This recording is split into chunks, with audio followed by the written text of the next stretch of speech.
Hello, people. How's it going? Yes, I know it's been a week. I've been dealing with fighting off bronchitis for the last week and a half. But anyway, I am trying to do this on a Saturday, Sunday, Monday like videos. I am trying to stick to that idea, but life has a tendency to say no.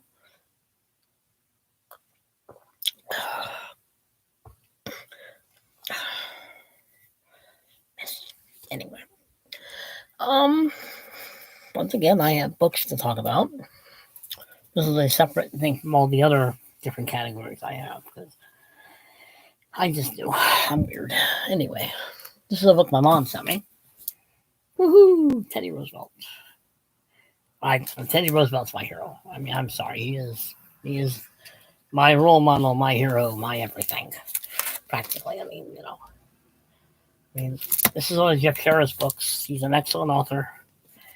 He's the killer. Well, his dad wrote The Killer Angels, but I haven't read this book yet, so I just got it. But I'll read almost anything on Teddy Roosevelt because I like Teddy Roosevelt so much. Probably too much. But from the mid-19th century to the early 20th century, from the waning days of the rugged frontier of our young country to the emergence of a modern industrial nation, exerting its power in the world stage, Theodore Roosevelt embodied both the myth and reality of the country he loved and led. He was something. Teddy was a very interesting guy. So, I don't know. It's got to be good because Teddy. And he's a good author, so I don't see any reason this book is going to be bad. I like his author. I like Teddy. I'm sorry. I mean, I read the Edmund Morrison trilogy biography of him. Now that's worth reading. Those are good books. Kenneth Millard's book on the River of Doubt, his expedition to the Amazon. I read a book on him as a naturalist. I like Teddy. As I keep saying, I like Teddy. Yay, Teddy. Anyway, that's a good book. My mom sent that to me. She's reading, what is she reading now? I know she's reading a Jeff Sherra book. I forgot which one it was. Anyway, I'll remember eventually. I'm reading at the moment a Jeff Sherra book, To the Last Man, which is World War I. And as I don't have any books on the Red Baron, I found one. So I'm about almost halfway done. I mean, I found it a few weeks ago. But interesting guy. Very interesting book. I'm finding it very good. It's a real basic history telling of his life. He was an interesting guy. He did enjoy shooting people down and killing them. I'm sorry, the Red Baron was not as gallant as he's portrayed. But, yeah. He enjoyed shooting planes down and killing people and collecting souvenirs. An interesting guy, don't get me wrong. Interesting. Certainly deserved the lionization he gets from some quarters because he was good at what he did. But it's a good book, and it's pretty short.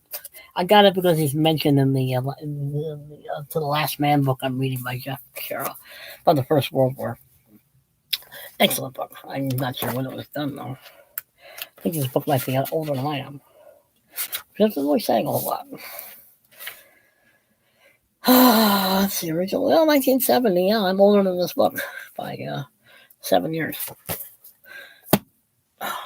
Anyway, I turned 61 2 weeks ago, so. But anyway. But yeah, as I keep saying, to his foes, he was a monster who laughed as they crashed in flames, and he did. To the German high command, he was an arrogant Prussian aristocrat more valuable than a division of ground troops. He is a symbol, he was, yeah. To his brother Lothar, he was a rival whose victories were a constant challenge. To all but one woman, he was a valiant knight in flying helmet, handsome but unapproachable. He was Prussian. To the beautiful Heide Jager, he was a adoring lover she could never marry.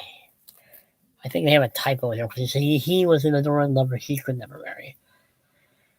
I think he meant something else. Anyway, it doesn't matter.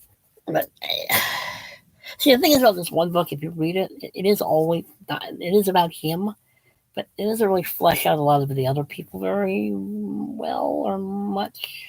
I think it was written probably just for a general audience. But it is good. If you find it, read it. It's a good book. I am going to try to find a better one, but That's what I have at the moment. Some of it. But anyway. Hiding Place, which I read on Okinawa, Japan when I was there, when I was going to Okinawa Christian School 44 years ago. Most people know the story. Corrie ten Boom, Danish, Holland. Grief, David.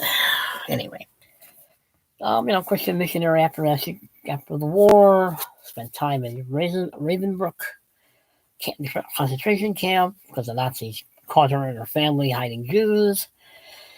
It's a good story. It is a very good book about Holland during the Second World War, about her time in Ravensbrück. I'm probably pronouncing that wrong, but there's another book out there about Ravensbrück I gotta find. It's about that thick, but it might be worth buying. But she was interesting. It was an interesting book. I mean, she was a Christian missionary. Talked about her time and her faith and how important Christ was to her and how much she learned and what she went through, and she lost most of her family in the camps. So, but she died on her birthday. I checked what it was, and she died exactly on her birthday. It was weird. That's interesting to die on your birthday. I think the actor played Sergeant Schultz on Hogan Service also died on his birthday. I'm forgetting what his name was, which is kind of annoying. Ellen Gunderson Taylor. I've always liked her books about historical biblical fiction. This is Abraham, of course. I encountered her books in the early 80s when I first started out being a Christian and such. I liked her John, Son of Thunder, about John the Apostle. I liked her John Mark, of course, about John Mark. I'm forgetting one. This one? What was the other one? Well, she's done one on Esther, and she's done one on Jonah. Jonah, I liked her. Jonah one is very good. And her one on Noah is very good. They're hard to find. Her books are hard to find. I mean, you can find them on thrift books. There are a few of them on thrift books and Amazon, but finding them outside of that is rare. And I found this outside of it. So, but this is a good book, an excellent book. Biblical historical fiction. Now, I'm not really overly big on a lot of historical fiction when it comes to the Bible, but she's one of the few authors I like. I like a lot because I think she's very good at it. It's not preachy. It's not sentimental. It's just a story. It's a historical novel. And it's a good historical novel. So, anyway. But, let's see. I think I'm getting one I want to mention. One I want to mention. Usually they have a list of books they wrote. What's that list? But yeah, I discovered her early in my Christian life. But anyway. Next one. I like philosophy. I like studying different philosophers, different philosophies. I should have closed that one. There you go. A distinctive selection of landmark writings by the master builders of Western thought, edited and with a general introduction and commentaries by Robert Paul Wolff. Plato, the Apology of Plato, Socrates, Aristotle's Poetics, St. Anselm's Ontological Proof of God. I'm going to assume he didn't write this very well. Sorry. Thomas Aquinas, Proof of God's Existence. Descartes' Meditations on the First Philosophy. David Hume, Concerning Inquiry Concerning Human Understanding. Immanuel Kant, Problem of Any Future Metaphysics. You say that 3 times fast. John Stuart Mill's Unitarianism. And William James, The Will to Believe. I like philosophy. I've always liked philosophy. I've taken philosophy. I have those 90-minute little booklets on philosophers. I do like Kierkegaard. Kierkegaard might be my favorite of the 1800s philosophers. 1800th century, I should say. 1800s. Well, 20th century, 1800s. Few people out there who are confused, so am I by why it's that way. Because people will not leave the calendar alone. That's why it's that way. But I mean, you can learn a lot by philosophy, even the ones that don't make any sense, because people are trying to understand why humanity exists, why are we here, so on and so forth. And it's interesting the machinations, the thinking, the stretches of logic people will go, and there's some way out philosophies out there. I mean, oh, who am I thinking? I'm thinking somebody, not Kierkegaard. Um, I'm 61. I'm allowed to have these moments. Not many, allowed a few. It'll come to me. It always does. Yes, I have. I have a British. And for you people out there who don't think I have an American one, there's my American one. Okay, I don't want to hear it.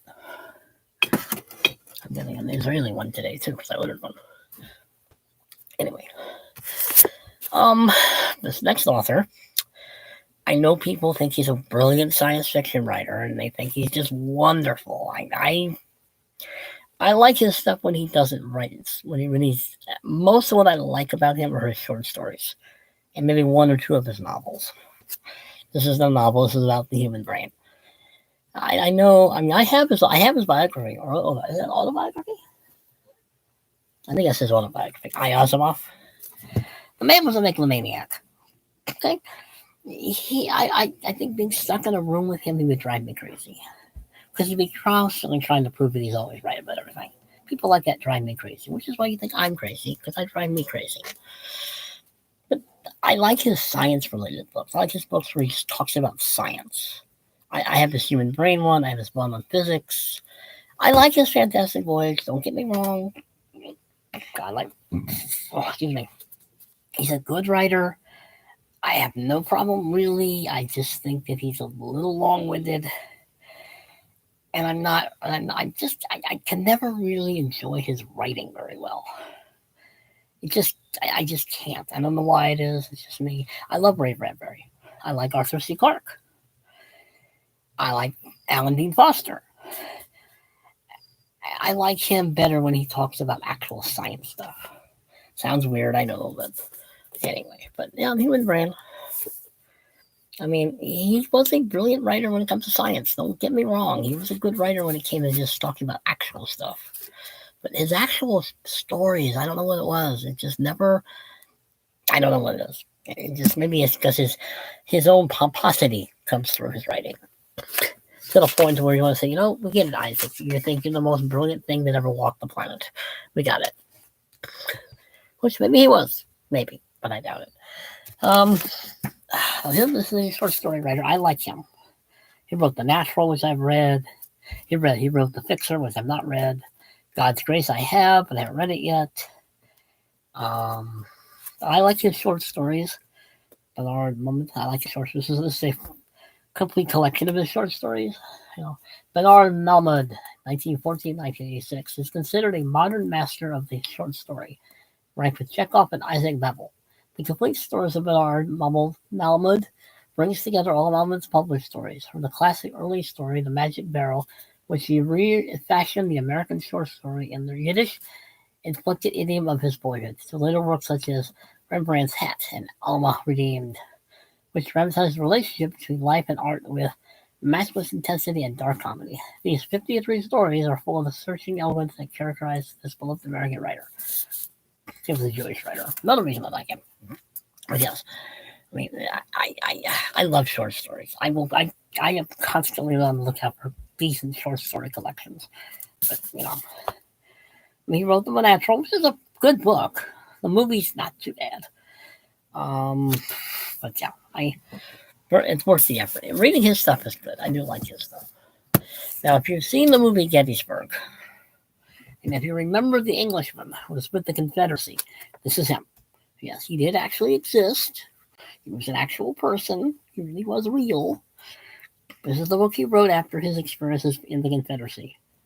Actually, I think he wrote it during his narrative. This is a journal kind of thing.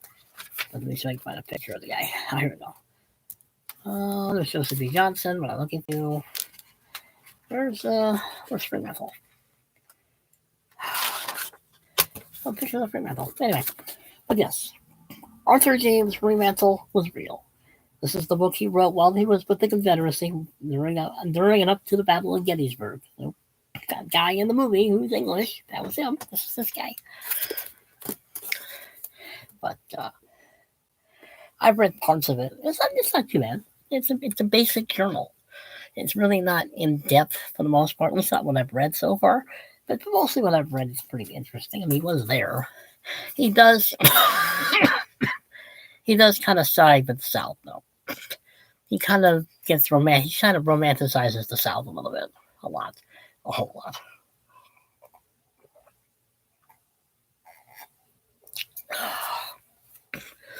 Anyway, but yeah. Last book. I like mythology. I will study. I love mythology.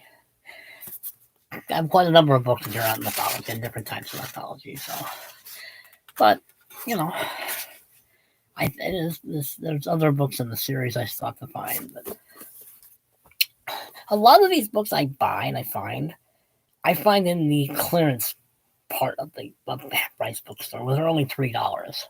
So literally, I could buy that many books except for the Teddy Roosevelt book and spend about $15. I could buy about 5 or 6, 7 books for about 15. That's pretty good. I do try to go to the clearance section first. Always go there first. You will find some good books. Not always. Sometimes I'm very surprised and depressed by the lack of anything good. Excuse me. Chocolate milk and tea do not mix. But anyway, Indian mythology. Yes, the country of India. I know there's one out there on the Native American mythology. It's not this series, but I know there is one. I've seen it. I had it at one point. But Indian culture is vastly different from that of the West. While the West is largely secular, India is home to many religions, each one with its own cosmology, philosophy, and mythology. So I haven't had a chance to look at it yet, but I probably will in a little bit. But I love mythology. I took mythology also when I was at Century College. Fun class, a lot of fun class. Great. I mean, it's study Indian mythology though. I stuck to the Greeks and Romans. But what are you gonna do? Yeah, it's cool. Mythology's cool. Well, those are the books I've gotten lately. I know, it's exciting enough. I like books, people. I like books. I collect them, but the civilization is trying to destroy itself as fast as it can now, and I'm trying to save it from itself. Because, Fahrenheit 451 is almost becoming a reality. Anyway, we're at 18 minutes now. I don't want to go to 20, so.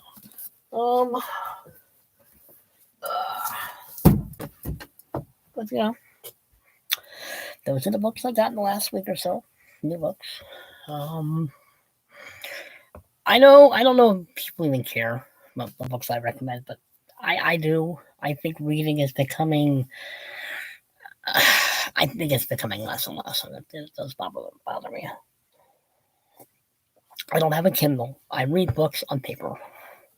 I'm not one of those people who do ebooks. I can't do an ebook. That's not a book. No. If you can drop it in water and it blows up, it's not good. Or they can take the book away. No. I like real books. Real books are good. They smell good. They feel good. And I know what that sounds like. However, real books are fun. Anyway, weather's nice outside.